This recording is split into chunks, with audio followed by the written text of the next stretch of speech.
the commonly used blending equipment, having studied what are the mechanisms by which the blending takes place, that is diffusion, convection and shear, and also the basic understanding of how segregation could happen, we will now kind of focus on the most critical part of this presentation, which is selection of solid blending equipment. So when it comes to selection of solid blending equipment, the factors which are likely to influence the selection primarily would be the material characteristics. That's the first and foremost. You need to know the material characteristics.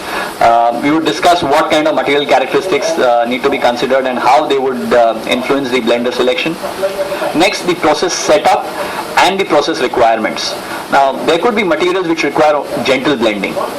In the case of a pharmaceutical or a food industry, we would want cleaning between the batches.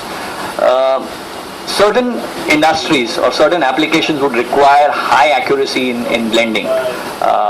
In some others, a 95% homogeneity would be acceptable. So it is important to select a blender depending on the homogeneity. Blending time.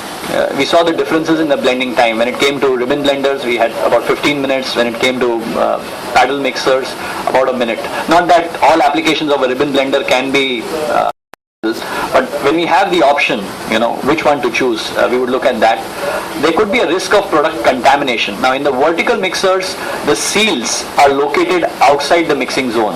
You have the agitator shaft entering from the top. So the material does not come in contact with the seals. Whereas in the horizontal, generally the material is always, above the level of the mixing element.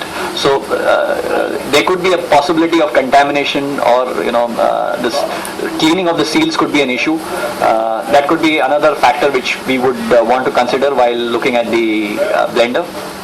Flexibility of batch volume.